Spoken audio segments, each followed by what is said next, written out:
Welcome to my channel Urban Upshoot. This is Tejas here.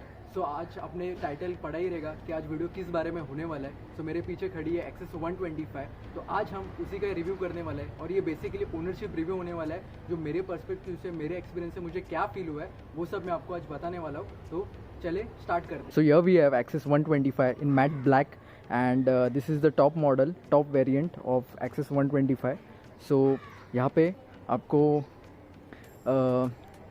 SCP का badging मिलता है, जो कि ये सुजुकी इको परफॉर्मेंस और एक्सेस 125 का यहाँ पे बैजिंग मिलता है। जो यहाँ पे साइलेंसर गार्ड है वो सिल्वर क्रोम में मिलता है। ओवरऑल पूरे स्कूटी में सिल्वर क्रोम का हाईलाइट्स दिया गया है। अभी हम यहाँ पे स्कूटी की आगे तरफ आता है। यहाँ पे मेन जो मेरे को नया इसमें लगा, जो कि BS4 में नहीं था, जो BS6 में सुजुकी ने दिया है, जो कि ये नाइट रिफ्लेक्टर्स और ये दोनों साइड में दिया गया है। आगे यहाँ पे देखा जाए तो यहाँ पे जो सुजुकी का लोगो है वो बहुत ही मस्त लगता है, वेरी वेल प्लेस। सो यह आपको हेडलाइट स्क्वेरिकल शेप में मिलता है with LED lights as you can see. और आगे आपको क्रोम फिनिश में मिरर मिल रहा है which is round in shapes. यहाँ पे आगे सेल्फ स्टार्ट है, जो कि 1 टच स्टार्ट है। As you can see I am starting now. 1 touch start मिलता है, जो कि आपको पूरा प्रेस रखने की गरज नहीं है। एंड आगे यहाँ पे USB है।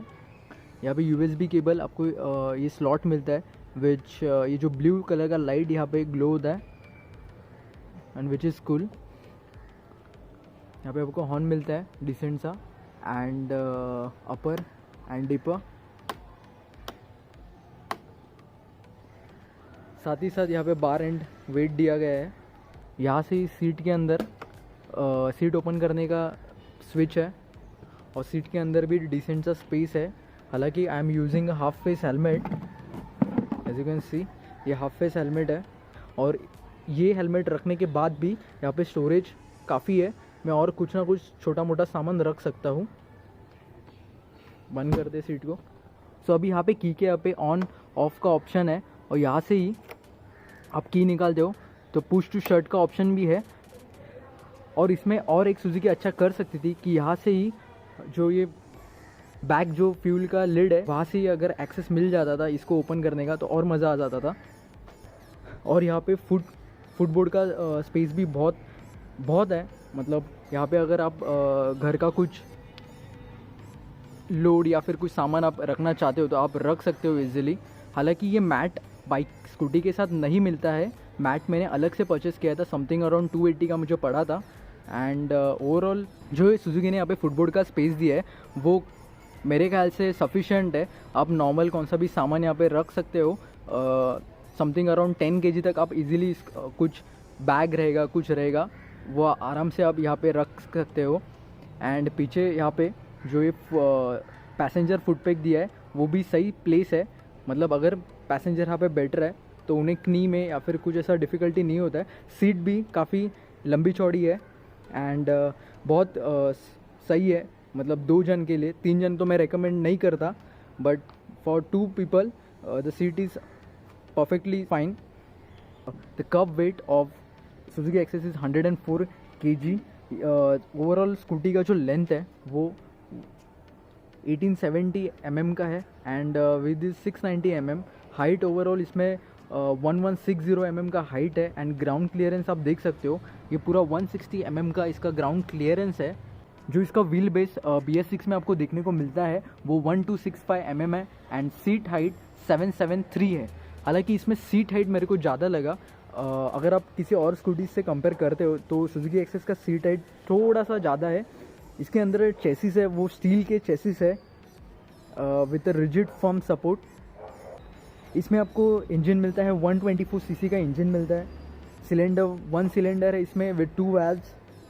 अब इसमें पावर जो BHP जनरेट करती है स्कूटी, ओवरऑल जो BS6 है वो 8.6 BHP at 6750 RPM and torque जो यहाँ पे जनरेट होता है वो 10 न्यूटन मीटर एट 5500 RPM पे। कूलिंग सिस्टम एयर कूल्ड है एंड इग्निशन यहाँ पे CDI मिलता है। एंड जो इसमें ड्राइव टाइप है वो CVT है, जो कि बहुत बेहतर है। एंड इसमें फ्यूल इंजेक्शन सिस्टम लगा हुआ है। सो गाइस, चलते सीधा अभी हाईवे पे एक्सेस की परफॉर्मेंस, ब्रेकिंग एंड हैंडलिंग के बारे में बात करते हैं। See you there. All right, so guys अभी हम आ गए हाईवे पे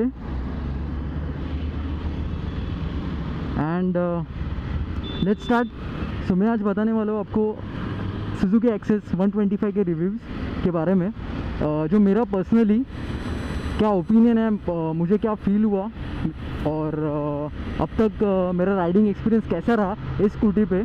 and as you can see, ये जो BS6 का नया मॉडल है, इसमें डिजिटल स्पीडोमीटर दिया है overall and which is better than before. ये पहले एंटॉक में आता था एंड अभी सुजुकी ने एक्सेस में भी दिया है। मुझे इस गाड़ी का सबसे बेटर ये लगा कि एक्सेस आपको विंटेज लुक तो दे रही है, बट उसके साथ साथ एक थोड़ा टेकी स्टफ भी दे रहा है, जैसे कि ये स्पीडोमीटर दिया है उन्होंने। सो मेरा अब तक का अभी इस पर मुझे अभी लगभग 2 महीना होने को हुआ है and I have covered 1085, almost 1100 kilometre होने ही वाला है। जो इसमें छोटे मोटे पॉटल्स है वो इजीली हैंडल कर लेती है, बिकॉज इसमें लगे आगे 2 टेलीस्कोपिक फोक्स जो कि हमें बाइक्स में देखने मिलते हैं। और अच्छा है कि सुजुकी ने स्कूटीज़ में भी दिया है। तो बात करते हैं हम मीटर की। यहाँ पे आपको सही से सब बताया है कि यहाँ पे टाइम है, फ्यूल इंडिकेशन है एंड द मेन मेरे को जो अच्छा लगा वो है कि इसमें ये हीट रीडिंग सेंसर, कि आपका इंजन कितना हीट हुआ है, कितना है अभी, मतलब करंट सिचुएशन इंजन का, वो आपको क्लियरली बता रहा है कि आपका इंजन कितना हीट हो गया है। बाकी ओडोमीटर है। सो इसमें टन बाय टन इंडिकेशन दिया है। सो जैसे आप जा रहे हो और further next you have to take left और राइट, वो यहाँ पे मेंशन कर देता है बिफोर दैट कि 500 मीटर्स बाकी है, कितना मीटर्स बाकी है। सो बेसिकली इसका इनिशियल पंच वो काफ़ी बेहतर है। ये देखो, even now I am riding with pillion, but scooty ऐसा ज़रा भी फील होने नहीं देती है कि पावर मतलब बहुत उसको लैग हो रहा है या फिर पुश करने में थोड़ा दिक्कत होता है, ऐसा बिल्कुल भी नहीं है। फटाक से अगर अभी मैं 46 पे हूँ एंड अगर मैंने थोड़ा सा भी रेस दिया, so it is going easily. कि जैसे हम इसको ज़्यादा रेव करते हैं, एक फाइनली एक थोड़ा सा रैटलिंग साउंड आता है इसमें से, जो इसका साइलेंसर से जो आता है। बट जो प्रीवियस मॉडल्स है, जो स्टार्टिंग जब से एक्सेस का सेगमेंट आ गया है, उससे बहुत कम हो गया है ये साउंड। बट ऑब्वियसली अगर आप ज़्यादा रेव करोगे इंजन को तो इंजन में साउंड आना ही है। तो कुछ लोगों को वो साउंड सही भी लगता है, बट पर्सनली मेरे को वो सही नहीं लगता है। But overall when you are riding this scooty like on economy mode, engine पूरा साइलेंट है और स्मूथ फील करता है। हालांकि इसका टॉप एंड उतना नहीं है जितना एंटॉर्क का है, but you can easily cruise on this scooty like 70 to 80 kilometers per hour. So other thing I want to talk about his suspension about this bike. अगर आप सिंगल राइडिंग कर रहे हो और पॉटहोल्स आ भी जाते हैं तो you can feel that jerk, वो जर्क आपको महसूस होएगा। एंड अगर आप पिलियन के साथ हो या फिर आप सिंगल हो and you are healthy guy, more than 70 kg 80 kg, so आपको उतना जर्क नहीं लगेगा। But you are a thin guy below 60, तो आपको वो जर्क महसूस होने वाला है if you are riding single. और अगर आप पिलियन के साथ हो तो आपको वो उतना महसूस नहीं होने वाला है। तो मेरे ख्याल से सस्पेंशन इसके थोड़े स्टिफर साइड पे है, बट वो एक अच्छा है।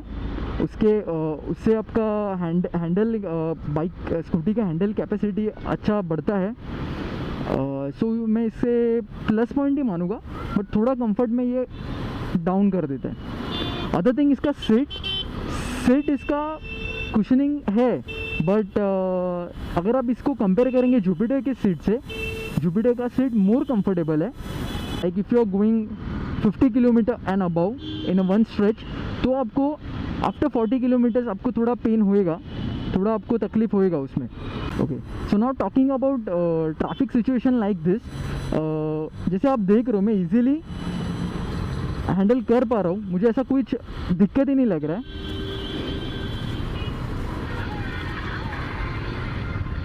ओवरऑल एक्सपीरियंस इसका स्मूथ ही है। इसका जो हॉर्न है वो मेरे को बहुत साइलेंट सा लग रहा है, ज़्यादा पंची भी नहीं है, ज़्यादा लाउड भी नहीं है, थोड़ा और ज़्यादा होना चाहिए था।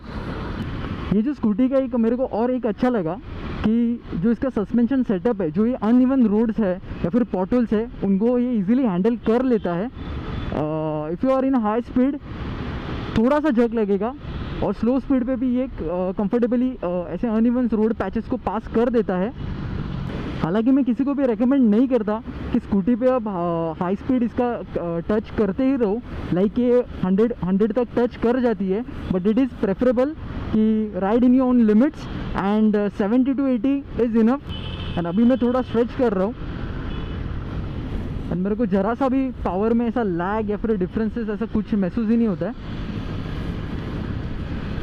और इसमें जो ये बार हैंड वेट्स दिया है, जो पहले के BS4 में नहीं आता था बट अभी BS6 में ये आ रहा है, और ये काम कर रहा है, अच्छे से काम कर रहा है।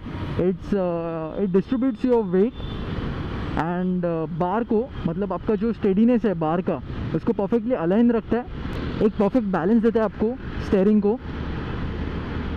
अदर थिंग, मुझे इसमें प्रॉब्लम्स तो वैसे कुछ अभी तक फील हुआ ही नहीं है, बट एक मैं नोटिस किया था, the front head of this headlight जब भी मैंने लिया था, after with in 10 days it started rattling.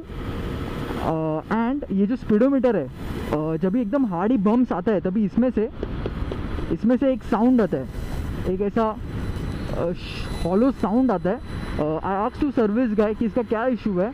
उन्होंने वो हेडलाइट का तो सही किया, और नीचे एक स्क्रू रहता है, you have to just tighten it and the problem is easily fixable, but उन्होंने मुझे इसका कोई सॉल्यूशन नहीं दिया कि ये साउंड क्यों आता है, बिकॉज जो ये स्पीडोमीटर का केसिंग है, वो केसिंग बम्स के वजह से वो रैटल होता है, and it is a normal thing and you can find out any जुगाड़, लाइक अंदर आप फोम या फिर कुछ कुशनिंग का डैम्परिंग करके वो आवाज़ को बंद कर सकते हो।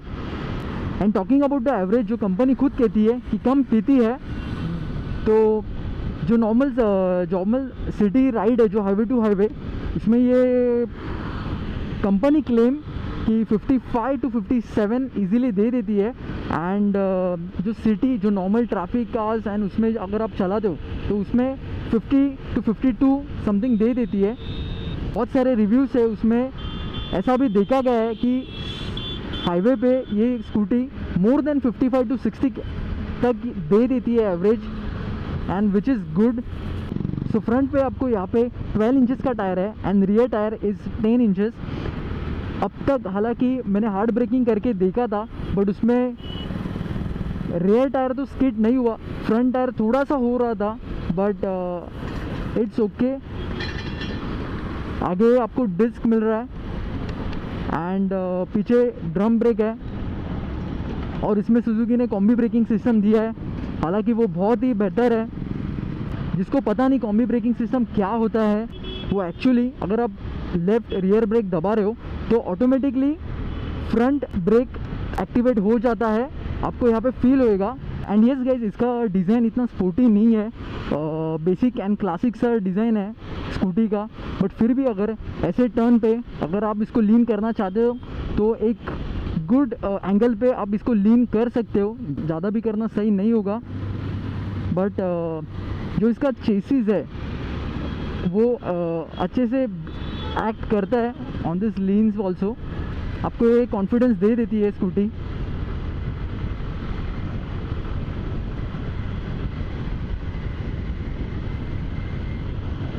Yes, so if you are less than 5 foot 5 inches आपको थोड़ा सा इसमें दिक्कत हो सकता है, बिकॉज सुजुकी एक्सेस का थोड़ा सीट हाइट थोड़ा ज़्यादा है।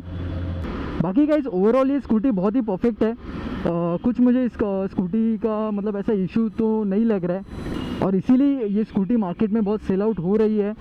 ऑलराइट, सो गाइस ये था मेरा ओनरशिप रिव्यू एंड मेरे पर्सपेक्टिव से जो मुझे सही लग रहा है, एंड जो चीज़ें सुजुकी ने और थोड़ा इस स्कूटी में थोड़ा बेटर लाना चाहिए वो सब मैंने आपको बताया।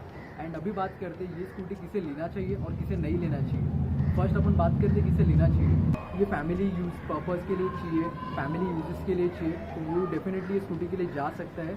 जिसे डे टू डे ट्रैवल करना है और जिसे माइलेज चाहिए तो वो इसे डेफिनेटली जा सकता है। ये स्कूटी क्लासिक से डिज़ाइन से आती है एंड मेरा रिक्वायरमेंट तो वही था, मुझे माइलेज एंड स्टोरेज स्पेस मुझे ज़्यादा चाहिए था, इसीलिए मैं सुजुकी एक्सेस 125 लिया। एंड अपार्ट फ्रॉम दिस जिसे स्पोर्टीनेस चाहिए और जिसे थोड़ा पावर पंच चाहिए, थोड़ा पिकअप अच्छा चाहिए, वो डेफिनेटली एंटोर को जा सकता है। एंड मेरे ख्याल से एंटोर का माइलेज थोड़ा कम है, एंटोर समथिंग 45 to 50 तक देती है एंड सुजुकी एक्सेस आराम से 55 प्लस दे देती है हाईवेज पे। तो गाइस आपको ये मेरा आज का ये जो टॉपिक है एक्सेस 125 ओनरशिप के रिव्यू के बारे में आपको कैसा लगा, आप मुझे कमेंट करके नीचे बोलो। एंड ऐसी नए वीडियोस के लिए मेरे चैनल को सब्सक्राइब करो। एंड गाइस जो चीज़ें मेरे से रह चुकी है या फिर मैंने रिव्यू में कवर अप नहीं किया वो आप कमेंट नीचे कर सकते हो, आप बता सकते हो। And please share with your friends जो एक्सेस 125 लेने जा रहा है या फिर लेने की सोच रहा है। Please share my video. See you soon.